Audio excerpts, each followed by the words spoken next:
సర్వేష్ రెడ్డి గారు.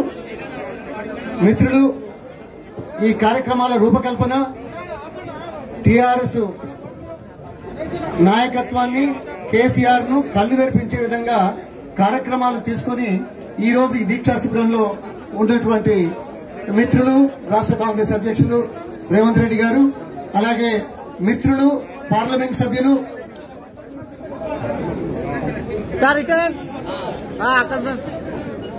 ఏదైనా నేను ఎక్కువ మాట్లాడు రెండు కూడా, ఎందుకంటే చాలా మంది మాట్లాడింది.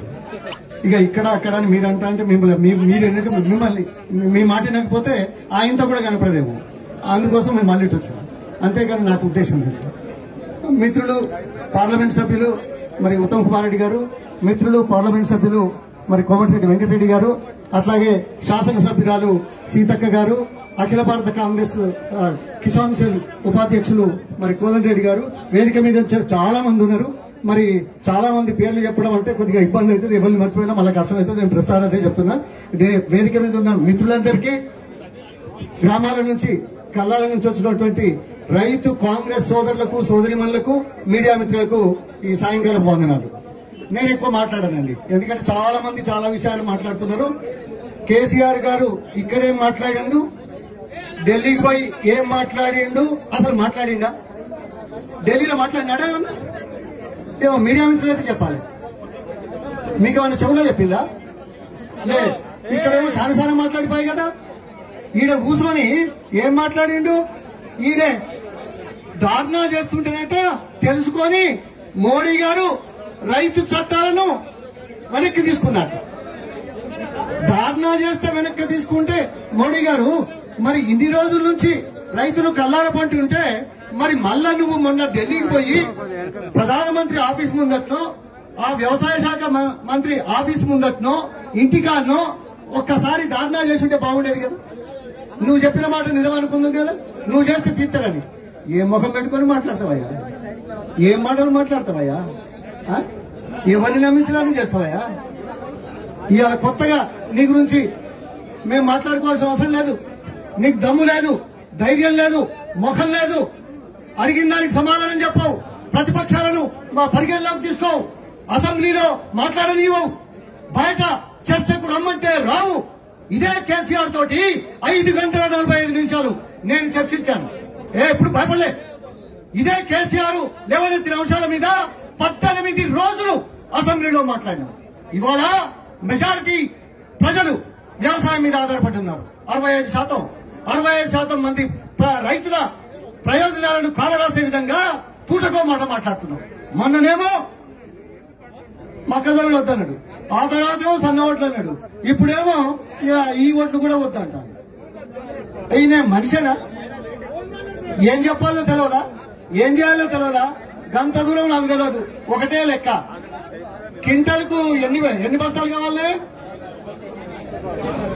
అందాలా? 70 కిలోలైతే 13, 14, ఇప్పుడు 40 కిలోలు ఇస్తానట. అంతేనా? 40 కిలోలు అంటే 25 టన్నుకు 25 బ్యాగులు.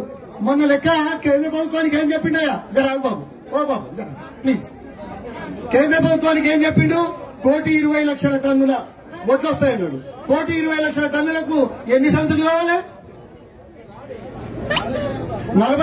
40 కిలోల బ్యాగ్ అయితే టన్నుకు 25 అయితే 1,25,00,000 టన్నులకు ఎంత అవుతుందా? దాదాపు 37.5 కోట్ల సంచులు కావాలి. 37.5 కోట్ల సంచులు. మరి నాకు లెక్కలు సరిగ్గా వస్తాయో లేదో తెలియదు కానీ ఈ మూర్ఖప్ ముఖ్యమంత్రి, ఇలా డిపార్ట్మెంట్ ఏం చేస్తున్నది, అధికారులు ఏం చేస్తున్నారు?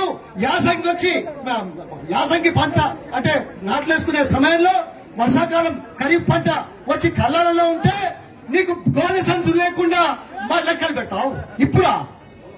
పోయిన సంవత్సరం మరి వర్షాకాలంలో వచ్చిన వడ్ల సంగతి తెలుసు కదా. కనీసం ఆ మాత్రపు గోనె సంచులన్నా 30 కోట్లు దగ్గర పెట్టుకోవాలి కదా. అవి వస్తే మరి కళ్ళాలకు ఇచ్చినట్టయితే వర్షంలో తడవకుండా కొంత అయితే ఉంటది కదా. ఇచ్చేసినావా? ఈ లెక్కలు మేము చెప్పాలా? ఈ లెక్కలు మేము చెప్పాలా? అందుకే ఒక మాట, ఇవన్నీ దగాకోర్ వేషాలున్నాయి, మోసపు వేషాలున్నాయి. మరి నేను రైతును కానీ అనుకుంటాడో ఏమో, నాకేం తెలియదు అనుకుంటాను, మనకేం తెలియదు అని అనుకుంటాడు. నేనైతే చిన్నప్పుడు 15 ఏళ్ళు 18 ఏళ్ళప్పుడు మూట కొట్టిన. మూట అంటే తెలుసు కదా చాలా మందికి.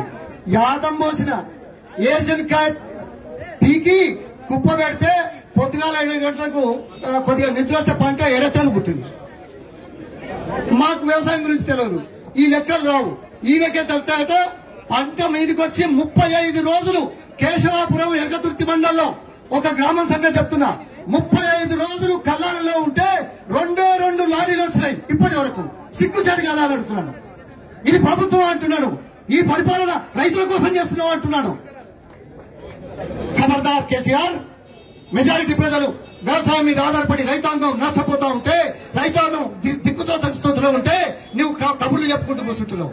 నీ కబుర్లు చెల్లై నీ ఫామ్ హౌస్ చుట్టుపక్కల ఇవాళ మీడియాను తీసుకొని వెళ్దాం రండి. తప్పనిసరిగా ఆయన ఒక్కొక్క కళ్ళల్లో ఎన్నున్నాయో అక్కడ చూస్తా. అంటే ఇక ముఖ్యమంత్రి దగ్గర లేవు, మా దగ్గర ఎందుకు వస్తాను అనుకుంటున్నానే? కాదు కదా. బుద్ధి ఉండాలా లేదా? సోయి ఉండాలా లేదా? ఆయన ఏం చేస్తున్నాడు? అదే సుమతి శతకంలో పద్యం ఉన్నది. ఏంటది? నొప్పించక తానవ్వక అనేదో ఉన్నది. నేను ఎక్కువ చూడలే. ఇక్కడ ఓ మాట మాట్లాడండి, ఓ మాట మాట్లాడతాడు. మళ్ళా ఇద్దరు తోడు దొంగలు, ఇద్దరు రైతులకు వ్యతిరేకంగా పనిచేస్తున్నారు. ఇక చాలా విషయాలు చాలా మంది మాట్లాడారు. ఇప్పుడు మళ్ళీ మిగతా మిత్రులు పెద్దలు మాట్లాడాల్సిన అవసరం ఉన్నది. మనం సోషల్ మీడియా ద్వారా ప్రతి ఒక్కరం కూడా మనం ఇక్కడ మాట్లాడిన ప్రముఖులు మాట్లాడింది, మీరు మాట్లాడింది, కార్యకర్తలు మాట్లాడేది సోషల్ మీడియా ద్వారా మొత్తం రైతాంగానికి, మొత్తం తెలంగాణ ప్రజలకు, దేశ ప్రజలకు తెలిసే విధంగా ఈనాడున్న అవకాశాన్ని సద్వినియోగం చేసుకుందామని కోరుకుంటూ, మరి రైతుల పక్షాన్ని నిలబడేది కాంగ్రెస్. ఇవాళ కొత్త కాదు, మొదటి నుంచి కూడా సస్య విప్లవం, హరిత విప్లవం తీసుకొచ్చింది కాంగ్రెస్. రైతులకు మేలు చేసింది కాంగ్రెస్ పార్టీ ప్రభుత్వాలు. ఇవాళ వచ్చిన ప్రభుత్వాలు ప్రజల్లో పెడుతున్నాయనే నగ్న సత్యాన్ని మనం ముందు తీసుకెళ్ళడానికి మనమంతా సిద్ధం ఉన్నాం. జై కాంగ్రెస్. హాయ్ ఫ్రెండ్స్, మా టుడే టుమారో యూట్యూబ్ ఛానల్ చూస్తున్నందుకు చాలా థ్యాంక్స్. మరిన్ని లేటెస్ట్ వీడియోస్ కోసం వెంటనే సబ్స్క్రైబ్ చేయండి. అలాగే ఈ బెల్ ని కూడా రింగ్ చేసేయండి. మా నోటిఫికేషన్స్ అన్ని మీ మొబైల్లో వస్తాయి. అలాగే మా వీడియోస్ మీకు నచ్చితే లైక్ చేయండి, షేర్ చేయండి, నచ్చకపోతే కామెంట్ చేయండి.